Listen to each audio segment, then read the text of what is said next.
오늘의 제목은요, 어두운 세상 작은 빛 하나로 살아가기. 작은 빛 하나로 살아가기. 작은 빛. 뭐 대단한, 우리가 엄청나게 뭐 유명한 그런 거 아니잖아요. 우리는 작은 빛입니다. 작은 빛도 빛이죠. 빛입니다. 오늘은 이 크리스천의 사명에 대해서, 이 기독교인의 사명에 대해서 잠시 나누기를 원합니다. 여러분, 이 교회는요, 세상을 담는 곳이 아니라 세상을 비추는 곳입니다. 그래서 교회가 이 마지막 때에 참 이 세상의 소망입니다. 여러분, 교회는요, 세상의 기준과 이 가치를 따라가는 공동체가 아니죠. 예수 그리스도의 사랑과 진리를 세상에 보여주는 공동체죠. 이 교회가 말씀대로 살아갈 때 세상은 교회를 통해 하나님의 빛을 보게 되는 것입니다. 여러분, 한 주간의 절반을 달려온 우리 삶에, 우리의, 저와 여러분의 삶에 주님의 평강이 가득하기를 소망을 합니다. 벌써 이제 8월이 다가가고 있죠. 참 세월은 빠릅니다. 여러분, 오늘도 너무 더우셨을 텐데 주님께 나오신 여러분들 사랑하고 환영합니다. 여러분, 우리는요, 흔히 교회를 이렇게 생각해요. 세상과 구별되어 하나님께 부름받은 모임. 뭐 틀린 얘기 아니에요. 세상과 구별되어 하나님께 부름받은 모임. 그렇지만 그것만 생각하면 안 된다는 거예요. 물론 그건 맞아요. 그러나 거기 뒤에 붙이는 말이 있죠. 우리가 주님이 우리를 부르신 이유는 이 거룩한 울타리 안에서 우리끼리 뱃놀이하라고 머물게 하는 것이 아니라고 하는 것입니다. 하나님 우리를 부르셨고요, 이제 우리는 이 세상 한가운데로 우리를 보내십니다. 교회는 세상으로부터 부름을 받았을 뿐만 아니라 이제 다시 세상으로 보냄을 받는 공동체라고 할 수 있죠. 그래서 오늘 말씀처럼 빛의 자녀들처럼 행하는 삶이야말로 교회가 세상 속에서 소금의 맛을 잃지 않는 유일한 길이라는 거예요. 오늘 말씀을 통해서 저와 여러분에게 소망의 말씀, 또한 위로의 말씀, 나아가 사명의 메시지를 받으시길 간절히 축원을 드립니다. 자, 첫 번째, 우리가 작은 빛으로 이 어두운 세상에 살아가자고 했잖아요. 자, 첫 번째는요, 어둠을 밀어내는 침묵의 불꽃으로 살자는 건데요, 한마디로 말하면 우리는 이미 빛이라는 거예요. 빛이라는 거예요. 하나님은 세상을 향해 나갈 때 우리를 애써 빛이 되라 이렇게 말씀 안 하세요? 오늘도 너희는 빛이다 이렇게 말해요. 오늘 13절에 보시면 너희는 세상의 소금이다 라고 했고, 14절에 너희는 세상의 빛이다 이렇게 말해요. 여러분, 예수님께서 너희는 빛이 되기 위해서, 소금이 되기 위해서 오늘도 애써야 된다 이런 얘기 안 하세요.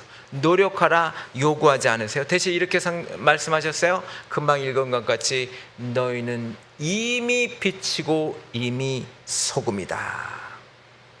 여러분, 이것은 우리가 저와 여러분의 노력이나 어떠한 열심의 어떠한 행위를 통해서 얻어낸 자격이 아니라 빛이신 예수 그리스도께서 내 안에 들어오시면서 우리에게 거저 주시진 아이덴티티예요. 우리의 정체성이에요. 우리의 정체성은 빛이며 소금이에요. 우리는 빛과 소금이라고요. 이게 정체성이에요. 빛을 비추고 맛을 내는 게 우리의 정체성이에요. 저와 여러분이요, 보면은 빛나고요, 보면은 맛이 있다는 거예요. 저와 여러분이 맛이 있습니까? 여러분, 비유를 하나 들어볼게요. 여러분, 어두운 컴컴한 방에 촛불을 탁 켜면 여러분, 어둠은 물러가요. 이 촛불이 여러분 막 어둠을 밀어내려고 노력하지 않아도요, 조용히 그냥 쓱 물러가요. 여러분, 성도 역시 저와 여러분이 이 세상을 그냥 이겨내려고 막 몸부림치는 존재가 아니라, 저와 여러분 내 안에 계신 이 주님의 빛이 나를 통해 자연스럽게 흘러나갈 때 세상은요, 어둠의 힘을 잃어버리게 된다는 거예요. 여러분, 하나님이 우리를 부르시는 이유가 교회라는, 아까도 말씀드렸다시피 울타리 안에 우리끼리만 그냥 손잡고 쎄쎄쎄하자, 안주하자, 그렇게 부르신 게 아니라 맛을 내는 소금처럼, 빛을 내는 바로 이 빛처럼, 길을 밝히는 빛처럼 우리를 다시 세상 한가운데로 보내기 위해서 우리를 공동체로 세워주셨다라고 하는 것입니다.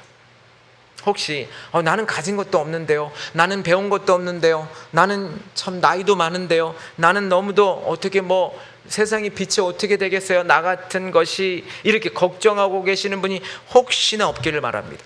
염려하지 마십시오. 여러분, 달이 스스로 빛을 내는 것이 아니라 태양빛을 반사해서 밤하늘을 밝게 비추는 것입니다. 우리는 빛 대신 주님께 머물기만 하면 그 은혜를 저와 여러분에게 반사할 수 있는, 이미 그러한 우리는 존재, 은혜를 반사하는 존재, 매일 주님과 함께 할 때에 이미 우리는 세상을 따뜻하게 빛을 비추는 충분한 은혜와 능력이 있다는 것을 믿으시기 바랍니다. 그게 저와 여러분의 정체성이에요. 빛이요 소금이라는 것은 저와 여러분의 정체성이라고 하는 것입니다. 자, 모세를 생각해 보세요. 모세가 하나님을 만났어요. 깊이 만났어요. 그 얼굴이 그냥 환하게 빛났어요. 모세가 스스로 빛을 냈어요? 아니요. 하나님과 깊이 만나니까 하나님 그 빛이 그냥 얼굴에서 빛이 난 거예요. 그래서 여러분, 하나님의 곁에 머물며 은혜를 경험했기 때문에 그가 막 빛을 냈거든요. 그 빛나는 얼굴을 여러분 그 산 위에서만 가지고 있지 않았어요. 세상으로 그를 보냈어요. 그래서 삶의 현장인 이스라엘 백성에게 보내셨어요. 마찬가지예요. 우리가 하나님을 만나면 우리는, 세상은 우리를 모르지만 우리 안에 빛이 비치고 있다는 거예요. 여러분 실제 역사 속에서도 이런 일이 있었어요. 여러분, 아프리카 르완다에서 여러분 그 제노사이드라고 집단 학살이 있었어요. 르완다에 1994년도에. 여러분, 그때 100일 동안에 자그만치 50만에서 80몇만 명이 학살을 당했어요. 그래서 전 역사 이래 이렇게 짧은 시간 동안에 이렇게 많은 사람들이 집단 학살을 받은 일이 거의 없었어요. 그런데 여러분, 그 온 나라가 이 광기와 미움이라는 아주 극심한 어둠 속에 있었을 때, 여러분, 그때 당시에 찰스 물리간데라는 사람이 있었어요. 이 사람은 크리스천이었어요. 근데 이 찰스 물리간이라는 이 사람들이 성도들과 함께, 여러분, 다른 사람들을 막 죽이고 막 이럴 때 이 사람들은 달랐어요. 그들은 자기 교회로 이 도망 오는 이 사람들을 숨겨줬어요. 죽음의 위협이 있었지만 숨겨줬어요. 집과 교회 문을 활짝 열어서 쫓기는 이웃들을 자기 집으로, 자기 교회로 숨겨줬어요. 민병대가 총과 칼을 들고 왔어요. 저들을 내놓지 않으면 너희들도 죽이겠다 그랬을 때, 이 찰스 물리간대와 성도들은 예수님께서 우리를 위해 목숨을 버리셨는데 우리도 주님의 사랑으로 이 이웃들을 버릴 수 없습니다라고 버틴 거예요. 요란하게 싸우지 않았어요. 오직 예수 그리스도로 나는 이분들을 보호하겠습니다. 내 이웃입니다. 이렇게 사상이 좀 다르다고, 내 생각과 다르다고 이러면 안 됩니다. 이렇게 말했던 것입니다. 이 묵묵한 빛, 막 싸운 게 아니에요. 나는 예수 이름으로 이분들을 용서하고 화해하고 보호하겠습니다. 이렇게 나간 거예요. 여러분, 그래서 이 덕분에 수천 명의 사람들이 목숨을 유지할 수 있었고요. 나중에 이 끝나고 나서 용서하고 화해할 수 있는 이유가 됐어요. 이게, 여러분, 세상의 어둠과 미움이 아무리 무서워도요, 성도 안에 계신 예수 그리스도의 빛은 결코 패배하지 않습니다.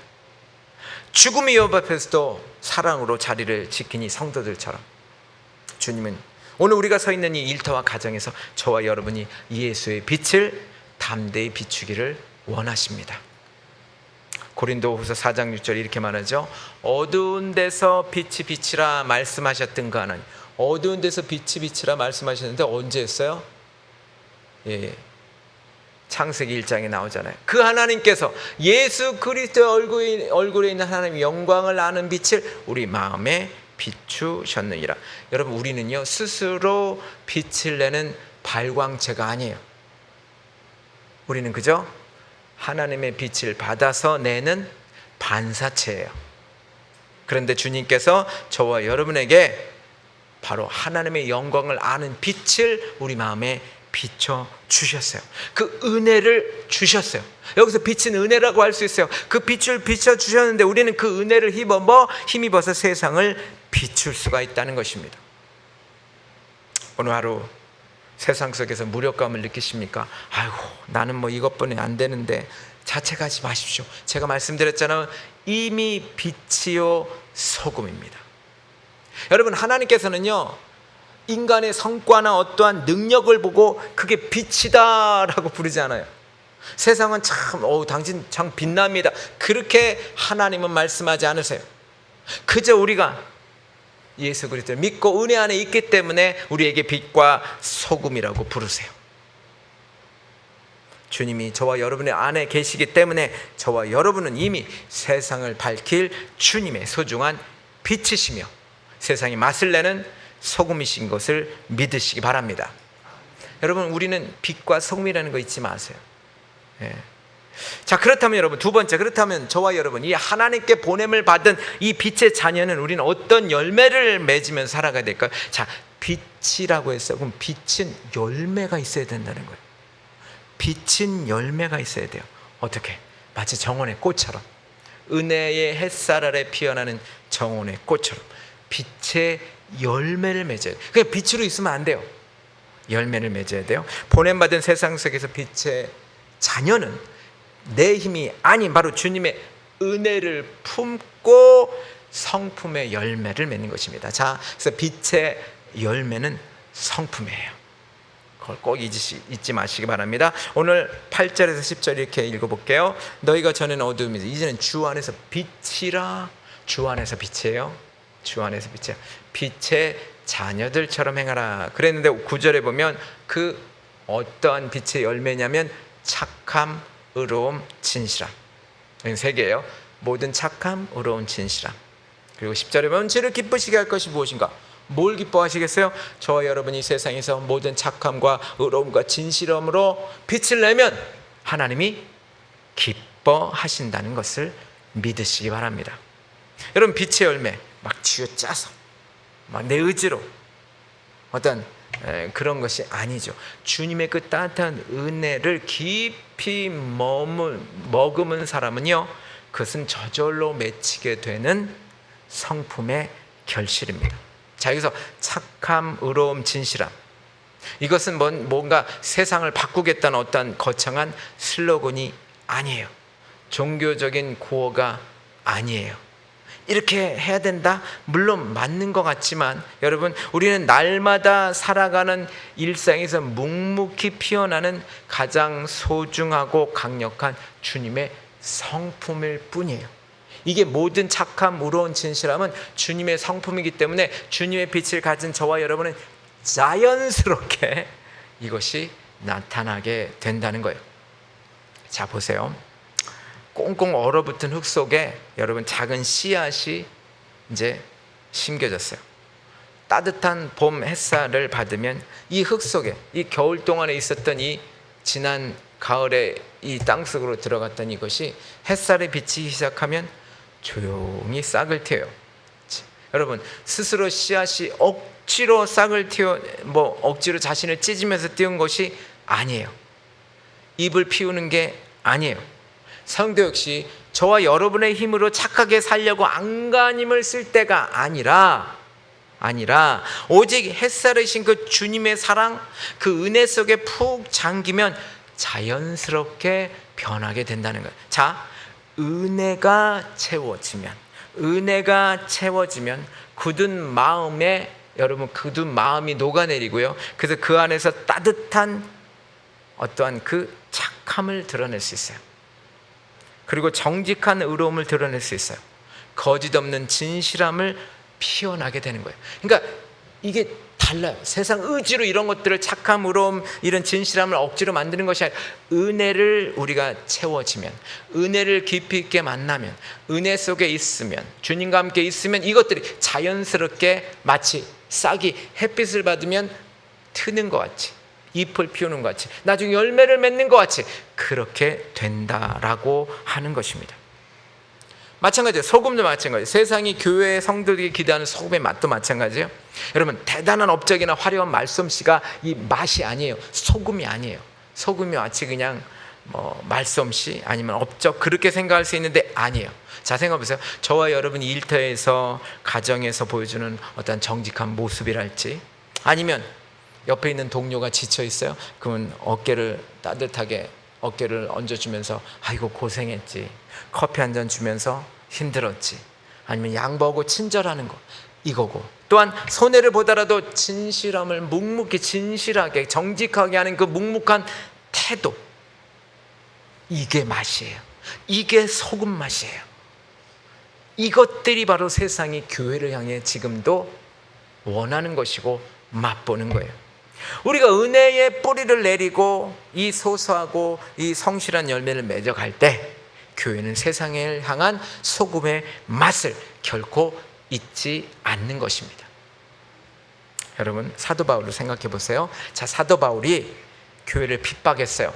그래서 다메섹으로 사람을 잡아서 감옥에 집어넣으려고 지금 가고 있는 중에 주님을 만났어요. 이것은 압도적인 은혜와 빛으로 만났어요. 소리로 또 하나님의 말씀으로 만났어요. 여러분, 여기서 생각해 보세요. 억지로 그가 선해지려고 애쓴 것이 아니에요. 주님의 은혜를 그냥 입어버렸어요. 주님의 그 은혜를 그냥 압도적으로 만나자마자 이 사람에게는요, 사람을 해치고 감옥에 집을 넣으려고 했던 그 굳은 마음, 악한 마음이 무너져 버렸어요. 그리고 온 삶을 바쳐서 오히려 사랑의 사도, 양보의 사도, 용서의 사도로 완전히 바뀌었다는 것입니다. 왜 그랬어요? 아까 말씀드렸듯이 하나님을 그렇게 만나니까. 여러분 생각해 보세요. 바울이 억지로 율법을 지키고 막 열심히 말씀대로 살려고 했을 때, 소위 말하는 거기서 말하는 말씀은 율법이에요. 그 율법을 지키려 할 때는 오히려 사람을 해치는 악한 사람이었어요. 사람을 해치는 어둠이었어요. 그런데 은혜 햇살, 그 압도적인 은혜를 받자 그 삶에는요, 착함과 의로움과 진실함의 열매가 저절로 맺힌 것이에요. 여러분, 그래서 저와 여러분이 빛의 열매를 맺고자 하고 소금의 그 맛을 내려고 한다는 것은 바로 이 진실함, 착함, 의로움, 이런 예수 그리스도의 성품으로 나타난다는 것입니다. 여러분, 한번 예를 들어볼게요. 실제 역사에서도 있었던 얘기예요. 여러분, 닉슨 대통령의 수석 보좌관이었던 한 사람이 있어요. 정적 제거의 도끼다. 하여튼 정만 보이면 어떻게든지 꺾어내는 그런 아주 어떻게 보면 세상적으로 스마트하고 아주 예리한 그런 사람이 있었어요. 그 이름이 뭐냐면 찰스 콜슨이라는 사람이 있었어요. 이 사람이 그 닉슨 대통령의 아주 최고의 보좌관이었다고요. 그런데 그가 이 권력을 쥐었고요. 그래서 수단과 방법으로 가리지 않고 그냥 모든 사람들에게 아주 완벽한 완전한 그런 아주 사람이었고, 이 본인 자체는 완악한 사람이었어요.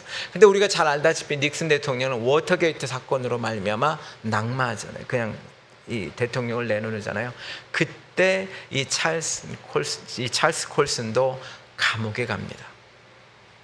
그래서 가장 어두운 밑바닥으로 가버렸죠. 그 어둠 속에서 그는요, 감옥에 갔을 때 참 하나님이 은혜를 주셔서 예수 그리스도의 십자가의 은혜를 인격적으로 만났어요. 하나님을 만났어요. 그리고 그는 자신의 죄를 눈물로 회개합니다. 그리고 주님을 받아들였어요. 그러자 그 삶이 완전히 180도로 바뀌었어요. 그래서 그가 석방이 됐어요. 근데 그는 다시 권력으로 돌아가지 않았어요. 돈을 쫓지 않았어요. 오히려 다시 감옥으로 갑니다. 자신을 가두었던 가장 어둡고 힘들었던 그 버려진 그 공간인 감옥으로 가요. 왜 갔을까요? 교도소 선교회를 만듭니다. 그리고는 평생 그 갇힌 죄수들과 그 가족들을 섬기는, 한마디로 그래서 자비의 사도로 삶을 마쳤습니다. 생각해 보세요. 여러분, 찰스 콜슨이 착한 척을 하려고 감옥 선교를 다시 감옥으로 갔을까요? 그렇지 않아요. 자신이 그 무너진 어둠 속에서 조건 없이 찾아왔던 그 예수님, 그 하나님을, 그 예수님의 은혜를 깊이 경험하고 나니까 그 주님의 햇살을 깊이 쬐자 남을 짓밟던 그 사람이, 그 완악한 마음이 완전히 녹아지고 그 삶에서 착함과 의로움과 진실함의 열매가 피어났던 것입니다. 여러분, 요한복음 15장 5절에 말씀하고 있습니다. 나는 포도나무요 너희는 가지라. 그가 내 안에 내가 그 안에 거하면 사람이 많은 열매를 맺나니. 저 여기서 열매는 뭘까요? 착함과 의로움과 진실함이에요. 열매를 많이 맺느니 어떻게? 나를 떠나서는 너희가 아무것도 할 수 없느니라. 나를 떠나서, 주님의 은혜를 떠나서는, 주님의 은혜를 나가버리면 열매를 맺지 못합니다. 여러분, 세상 속에서 소금이 맛을 유지하는 비결은 무엇인지 아세요? 오직 포도나무이신 주님의 뿌리를, 주님께 뿌리를 깊이 내리고 그 은혜를 공급받는 그 방법 외에는 없습니다. 하나님이 나중에 저와 여러분에게 열매를 요구하실 거 아니에요. 그 열매, 착함과 의로움과 진실함입니다. 여러분, 우리가 직장에서, 가정에서, 삶에서 우리가 참 선하게 살아간다는 것이 어려워요. 혼자 힘으로 버티기 참 힘들죠. 그러나 여러분, 나를 조건 없이 사랑하시는 그 주님의 품에 먼저 거하십시오. 예배를 통해서, 기도를 통해서, 말씀을 통해서 그 은혜가 채워질 때에 맛을 잃지 않고 타인을 용서하고 품어낼 수 있는 진짜 힘이 바로 우리 안에 생겨날 줄 믿으시기 바랍니다. 자, 그렇다면 우리가 이 삶의 현장에서 그 소소한 빛의 열매, 소금의 맛을 내는 그러한 것들, 결국 어떻게 세상을 바꿔놓을까요? 자, 기억하세요. 우리는 빛이요 소금인 게 우리의 자신의 아이덴티티, 우리의 정체성이에요. 그리고 우리는 빛의 열매인 착함과 의로움과 진실함, 주님이 기뻐하시는 것들을 해야 돼요. 그것이 열매로 나타나야 돼요. 어떻게? 주님 품에 그대로 계속해서 머물면 자연스럽게 나타나요. 그럼 세상은 어떻게 바뀌어질까요? 자, 보세요. 오늘 세 번째, 어둠을 다독이는 한 줄기 새벽 온기로 이렇게 써봤는데, 이것은 빛의 자녀들처럼 행하는 것이 교회가 세상 속에서 소금의 맛을 잃지 않은 유일한 길이라고 되어 있어요. 오늘 16절을 보면 이렇게 되어 있어요. 너희 빛이 사람 앞에 비치게 하여, 16절에 보시면 착한 행실을 보고, 아까 그랬잖아요. 모든 의로움, 착한 행실, 그렇죠? 근데 영광을 돌리게 하나, 11절에 열매 없는 어둠의 일에 참여하지 말라고 되어 있어요. 그리고 14절에 잠자는 자여 깨어서 죽은 자들 가운데서 일어나라, 그리스도께서 너에게 비추시니라. 여러분, 자, 등불은요, 여러분, 우리가 오늘도 이 말씀인데, 등불은 숨겨두기 위해서 켜는 게 아니죠. 이것은 가장 잘 보이는 이렇게 등경 위에 놓아서 집안을 환하게 비치게 하는 그러한 존재란 말이에요. 하나님께서 교회를 부르시고요, 우리를 다시 삶의 현장으로 지금 보내시는 이유도 분명해요. 우리 안에 그리스도의 빛을, 우리끼리만 만족하는 울타리 안에 있는 게 숨겨주지 말고 세상 가운데 나가서 환하게 비추라는 거룩한 주님의 배치예요. 여기만 있는 게 아니라 하나님이 세상에 나가게 하는, 마치 등불을 등경에 놓듯이 우리를 거기다가 배치하시는 거예요. 여러분, 오늘 착한 행실은요, 이 착한 행실은 뭐 어떤 종교적인 어떤 행위나 어떤 그 세상의 자랑거리가 아니에요.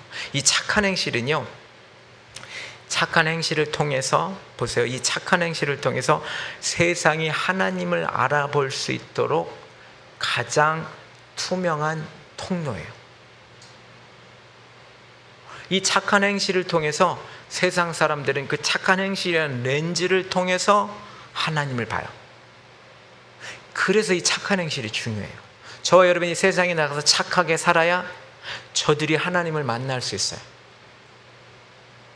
저와 여러분이 착한 행실을 해야지만 저들이 저 사람은 왜 저렇게 살지? 왜 저렇게 손해보며 살지? 세상 사람들은 눈에 보이지 않는 하나님을 직접 볼 수 없잖아요. 하지만 빛이, 저와 여러분을 갖고 있는 빛의 자녀인 저와 여러분이 일상에서 보여주는 따뜻한 배려, 정직한 말, 손의 감수, 또한 묵묵한 섬김, 이런 것들을 통해서 와, 하나님이 정말 살아계시는구나 라고 하면서 저 너머에 있는, 그 사람들에게는 저 멀리 있는 하나님을 볼 수 있게 된다는 거예요. 그러니까 결국 저와 여러분의 착한 행실이 망원경이에요. 그 착한 행실을 통해 저 멀리 있는 하나님을 저들이 가까이 볼 수 있다는 것입니다. 교회가 세상을 두려워해서 높다란 벽을 치고 절대 세상하고는 우리 이렇게 안 살아, 저기 나가지도 마십시오, 이렇게 한다면, 또 반대로 세상의 탐욕과 타협과 똑같이 이 교회가 부패된다면 어떻게 되겠어요? 교회는 소금의 맛을 잃어서 세상에서 아마 외면받을 거야. 아이고, 무슨 교회가 세상과 똑같네, 교회는 좀 다를 줄 알았지, 이렇게 생각한다고요.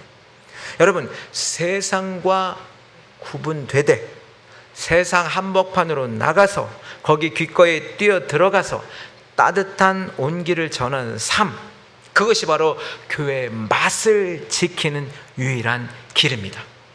우리끼리 꽉 둘러싸여 있으면요, 맛을 잃어버려요. 나가서 거룩하게 구별되게 그 우리의 착한 행실을 통해서 세상의 교회에 정말 하나님이 어떤 분이라고 하는 것을 보여주는 것, 그게 바로 소금의 맛입니다. 그래서 저와 여러분들이 오늘 이번 주에 저와 여러분이 계신 가정, 저와 여러분이 있는 일터, 세상을 환히 비추는 거룩한 등경위가 될 줄 믿습니다. 여러분, 성경 욥을 떠올려 보십시오. 욥은요, 이 자녀를 모두 잃었어요. 막 온기에 종기가 나가지고 막 기왓장으로 긁고 있었어요. 근데 아내가 옆에서 있으면서 뭐라 그래요? 야, 하나님을 저주하고 죽어버려라, 이렇게 아내가 그냥 저주를 하죠. 친구들을 와서, 야, 네가 죄가 있으니까 이런 일 당했지, 너 죄인이야, 이렇게 말해요. 하지만 욥은요, 그 세상의 그 불평과 비난에 타협하지 않았어요. 아이고, 주신 분도 하나님이시고 거두시는 분도 하나님이시니 하나님, 그래도 하나님 찬양을 받으십시오. 여러분, 이 믿음의 자리, 정직의 자리 지켰어요. 거기 그가 있던 그 자리가 등경이었어요. 거기 세상이었어요. 냄새나는 거기였지만 그는 거기서 믿음의 자리를 지켰고요, 정직의 자리를 지켰고요, 하나님께 절대로 의심하지 않는 그 믿음의 신뢰의 자리였어요. 욥이 끝까지 지켜낸 결과 그 묵묵한 믿음, 또한 빛이 나는 그 태도, 사실은 그 빛된 태도 아닙니까? 그렇죠? 그럴 때 마귀의 모함 단번에 깨뜨렸어요. 그래서 하나님이 승리하심을 온 세상이 증명해 보였다는 것이죠. 여러분, 모두가 원망하고 낙심하는 이 어두운 환경 속에서도 여러분, 빛의 자녀답게 믿음의 자리를 지키는 이 욥의 묵묵한 태도, 우리도 한번 해야 되지 않겠어요? 그때 어둠을 밀어내고 하나님께 영광을 온전히 드러낼 줄 믿습니다. 이게 여러분 욥의 얘기만 그러겠어요? 제가 그 신문에서 읽었던 얘기예요. 그래서 이거 예화로 제가 생각하고 있었는데 한 언론사에 나왔던 얘기예요.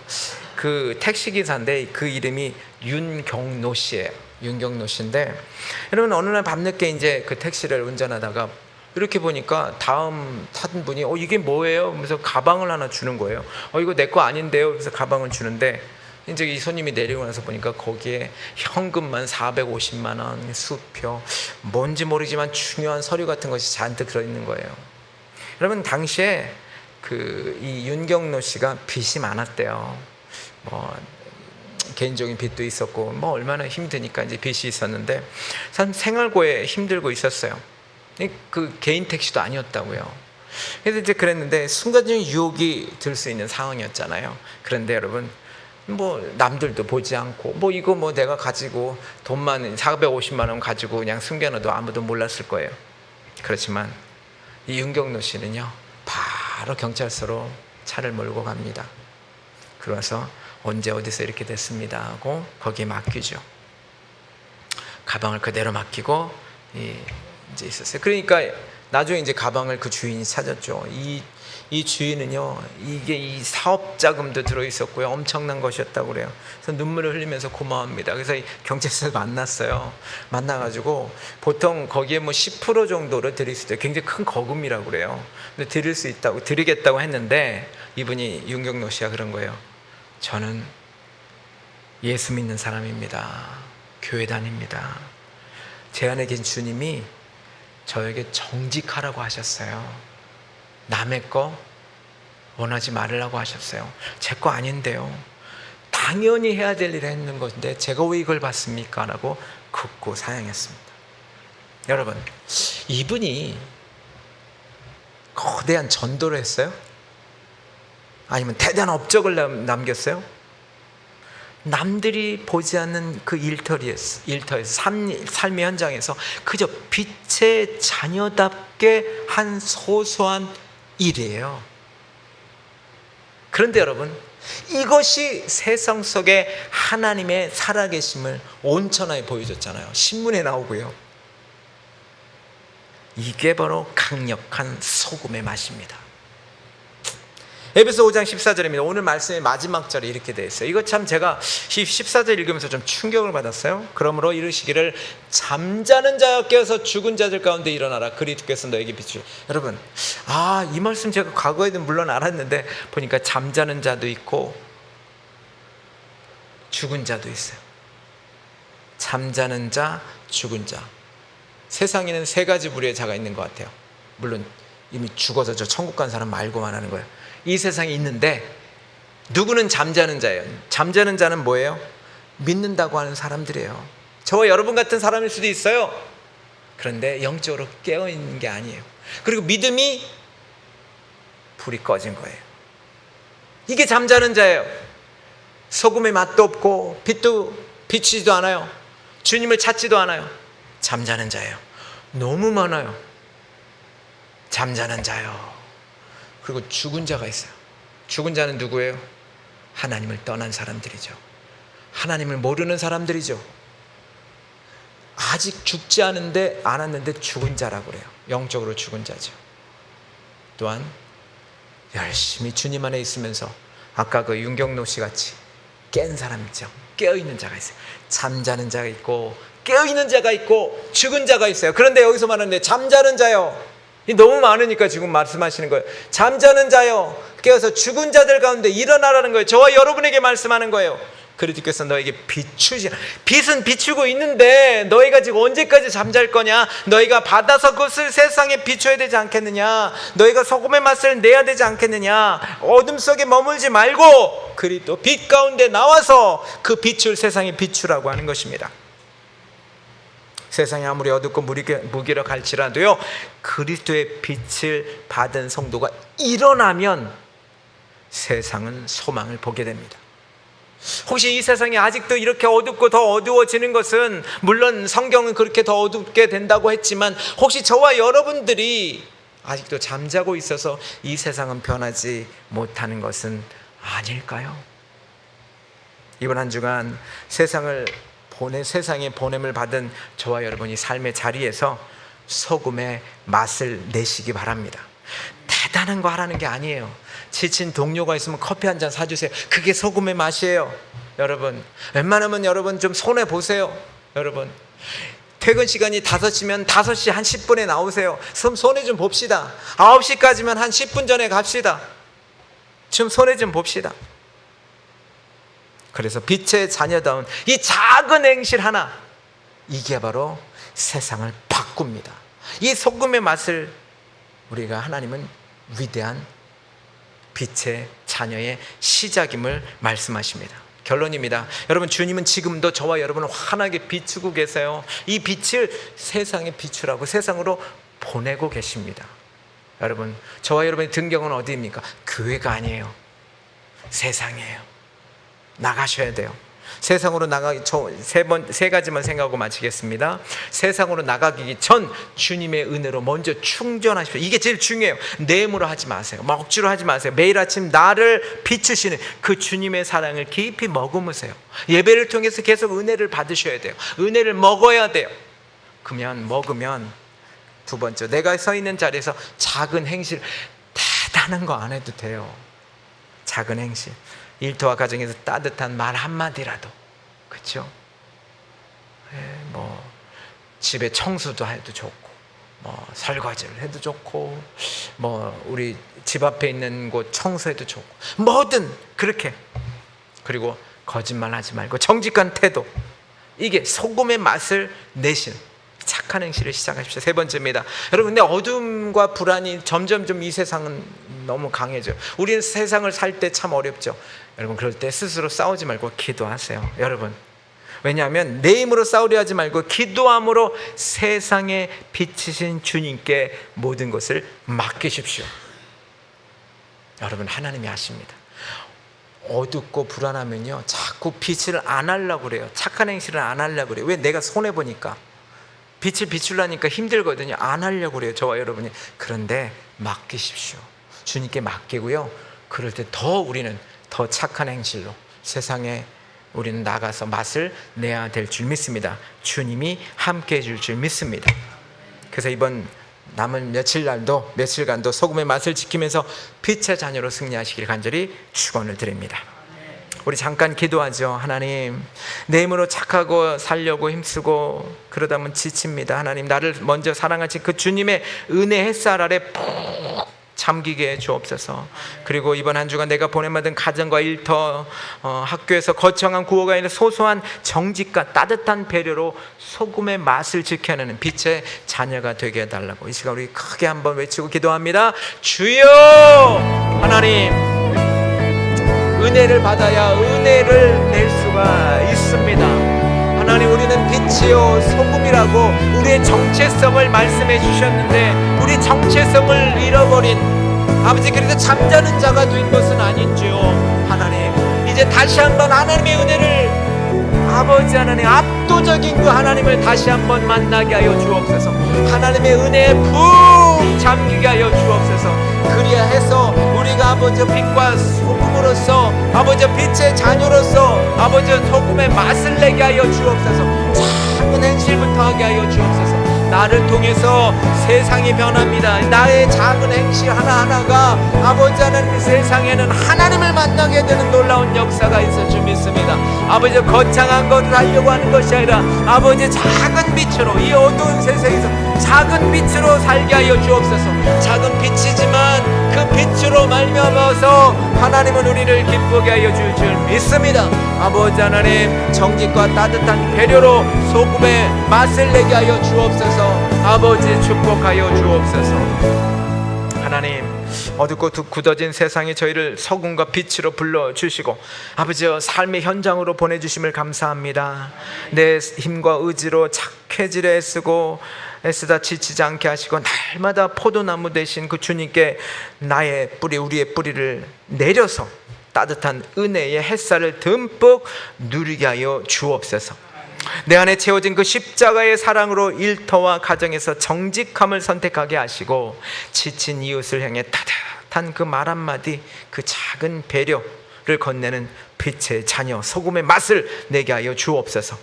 우리가 서 있는 이 보냄받은 이 자리가 세상을 환하게 비추는 거룩한 등경위가 되기를 원합니다.